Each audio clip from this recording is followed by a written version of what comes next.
Welcome back to another episode of XCOM2 Long War 2. This will be Operation Ammunition Grimoire.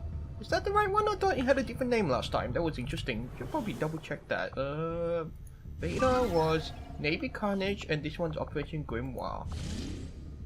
Aqua Reverie. Is this the one? Okay, looks like they keep switching the names each time, which is going to be interesting, but nevertheless, we're 100%. We're going to jump straight into the mission with Team Alpha. One thing about the squads was like, for a very long time, didn't really understand how to go about them, and then while I was doing my Vigilant Iron Man run off camera, I kind of realized, okay, what if I just actually assign people to squads and just assign like an optimal group of people to, certain squads, and then I can have my A team, I can have my B team and so on, and I can switch people out when needed. Because the main problem I saw with squads was that essentially it felt like still when I was putting a team together, there would still be people that would be in the med bay, so I'll be pulling soldiers from everywhere. So it kind of felt a bit pointless to have squads, even though there's like a system that kind of just like benefits squads who are, or even soldiers who are with the same officer. So it was just one of the things that had me a bit confused for a while. But I think hopefully this system works. I haven't really, this is the first time I'm trying it out, but for now I suppose what we should focus on is actually getting through this particular operation, because this is a supply grab, a smash and grab. So, and one of the new types of missions introducing Long War 1.3 or 1.4. I just know this is Long War 1.4. I haven't really been too busy to read up on the details. So, which this will cover a valuable advent storehouse full of valuable supplies and stuff. Breaking whatever you can, get out before advent reinforcement arrives. There will be multiple objective cache on this mission, but soldiers may only carry one each. So let's see how many we've got here. We've got 1, 2, 3, 4, and a 5th one. Okay, and then the evac is so far away. Isn't that lovely? The other thing to note is that there's always we always start in the open, so we won't be concealed. So that's definitely something you should ideally want to bring a shinobi on, just so that you can kind of just scout ahead and be like, okay, let's be careful. Let's not do anything rash. So let's get over this way. Okay, so no pauses so far. That means the coast should be fair clear for the rest of us to run up. So we'll do just that, and then hopefully, we'll be getting the ball rolling pretty quickly. So got a ranger, shinobi, a grenadier, and I don't remember what this one is. Okay, does he see us? Ah, that's a shame. All right. It's sort of nice to kind of just be like. Oh yes, there you are. Okay, 41, that's fine. Shinobi's probably gonna go slash the... Okay, so let's get the grenadier over here. I think I just activated another mob, which is lovely, and we've got a technical as well. Okay. Alright, so... I'm gonna see what I can do with the flamethrower. Hopefully I can get... Oh, you've got a flank. Please do. Very nice. And then, got the ranger who will shoot twice at this guy, because on average should be able to kill him, but there's the chance he won't. So yeah, okay, we'll live with that. Okay, we've got the grenadier, and then we've got the shinobi. Now it kind of makes sense for the shinobi to slash the other guy, which is actually kind of annoying, because essentially it means that yeah, that's kind of a shame. Okay. The other thing I could do is actually get the shinobi to throw a flashbang. Or no, I'm an idiot. Let's get the grenadier to kill the other guy. I think the shinobi slash this one. They see me. The good thing about the readjustment in this particular Long War iteration is that it's actually kind of more viable to have combat shinobis rather than sneaky shinobis. When I say sneaky shinobis, I basically refer to shinobis that you kind of just stay in concealment the whole time. You only use them for scouting, and even though it is useful in some cases, sometimes it just feels like it's a bit of a waste to kind of just have like one unit that's kind of just like not doing anything except recon, which is to some people feels a bit contentious, but certainly not something that is really worth criticizing the game over. It's still ultimately a design thing, so yeah, not something I'm going to be too fussed about. The aliens have found a way to mind control them now. Of course, so we'll get the ranger. We should probably ranger should go up and go shooty. So So what I'm gonna do is not move forward this turn. Just gonna go up, take down the zombie, and put the rest on Overwatch.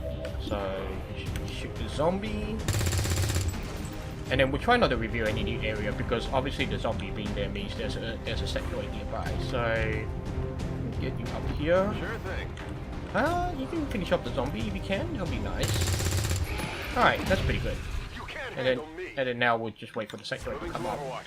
Overwatch. Kind of want to put you just behind me. It is clear. Just to be a little safe. On Overwatch. And then hopefully the sectoid will come and get hit a few times, and then we'll see what happens. Oh, nothing? Okay. Well, who are we gonna dash for this time? Won't do it with the technical, we'll do it with the grenadier. And we should still move closer to the cache. So, off to the left we go. Okay, so far so good. Alright. I should probably get you to reload, but I think... Here I come. Yeah, I'll get you to move then reload. We'll sort of inch forward towards the caches while we can. What's over there? Then you have got to move and then reload. Finally. It's kind of annoying with rangers at first. It's like the rifles only have 3 ammo, so it's kind of a bit aggravating in that. Oh, you know, there's only one turn you can shoot twice, and then every other turn you kind of just have to like suss out everything else as you go. So obviously we're gonna move first with the grenadier. It's probably the most logical choice. So get a bit closer to the building, and then one of us can sneak outside there, and then the other can. We can sneak around, and then the evac is where? Evac is over here. Okay.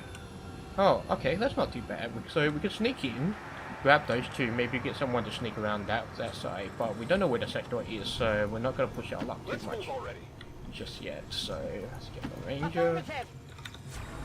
There. Covering now. And then Shinobi a bit closer. Don't want to activate anything just yet, so we're not going to step too far. I know, like with the ranger stepping over there. Overwatch. Did you hear something? Okay, so we know where. So we have a rough idea where they're going to be. The only question is like whether we're going to get in a place where we actually see them or not. So one thing we can do is kind of just avoid that. Kind of just like go here. On my way. Grab our stuff coming from the left, and then not worry too much about it. So I think that's something we're going to be aiming to do. Time to wait around. So okay, yes you can. I got your stuff here. Isn't that great? Okay, now we don't want to go along the left there in case we like discover something else. I'm just wondering how... Okay, there's a door over there. That's fine. So you're good to go here on Overwatch, and then we'll get our Shinobi. Location confirmed. And everyone can also Overwatch. Overwatch. Enemy So far so good. Not much to say. I mean, I'm sure they'll be coming along soon enough. Oh, there's that lag happening. That means... Oh, I heard a door open. All right. Just a little off. Advent forces sighted. There they are. Well, that's mightily convenient. Okay. Alright. Keep moving. We'd love to shoot you down. That's provided our rookie can hit. Oh, we got one. Okay, that works. Oh, there you get a free turn. That really sucks, actually. Okay, so we've got some loot. That's fine. Ranger. No, not great, and it's getting pretty laggy for me, which is lovely. Got that. Okay, so you, the grenadier, you've got a flank on this lovely guy, but we might need a grenade over there, so... Not a problem. Not a problem indeed. Alright, sector in the trooper. So it looks like I'm not going to achieve much with this grenade, because it's not like it's going to... it doesn't look like I can hit both of them. So... obvious choice is that either I kill the trooper, and then so we'll see what else we can do with everyone else first. I need to make sure that sentry dies, so before I do that, I'll get you over here, and you can shoot down the sentry if you will. That is not good. Nope, no it's not. Definitely not. Okay, how am I gonna do this? Can I shoot a rocket in there? I can. Alright, so that's probably the best option now. Okay, could be worse. I think the main problem was that I was hoping the trooper to be dead, so that's really not the best thing that could have happened. Oh well. Alright, how are we gonna do this? So slashy on who, I wonder. If I go slashy, I need to make sure I can actually kill someone, so 81. No guarantee you're gonna kill him. So just guarantees probably this if you can get both of them, but grenade radius is not wide enough, so which is kind of a shame. So we're gonna go for the sectoid, Bombs away! and then we're gonna slash that guy at the back.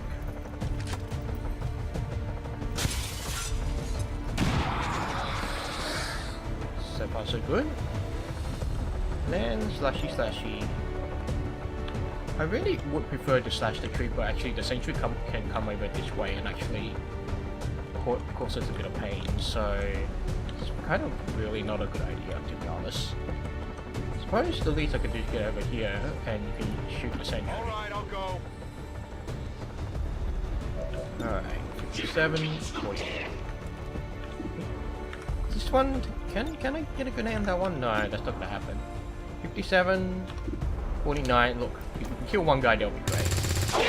There we go. Because ultimately, it's, like, killing one minimizes the number of shots. If I shoot at him, there's a greater chance that we'll still be shot at twice. So it's just one of those things you want to think about, like when you're being aggressive and, you know, kind of just like being forward. So you can take this out with a grenade, and then oh, but he's got so I'm gonna go slashy, and then the shinobi can actually kind of just go back. Oh, that's a shame. Oh, so close.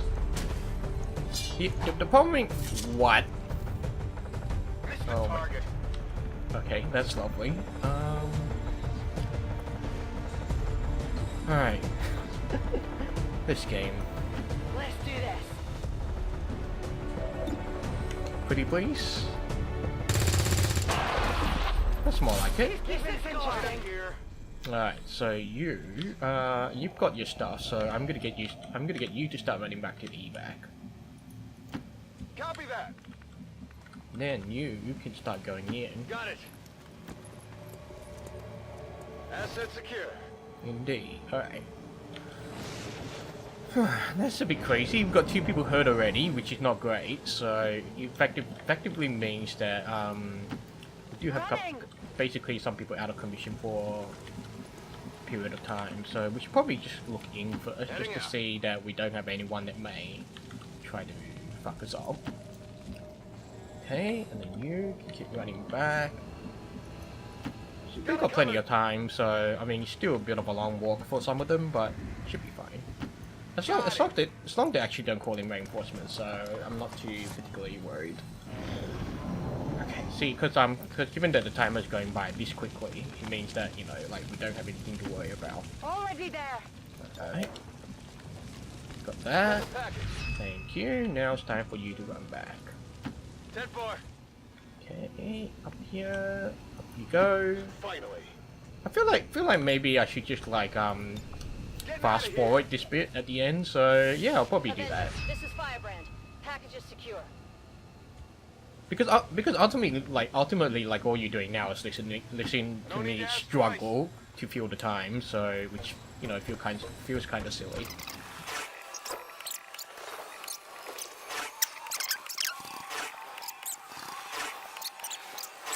There we go.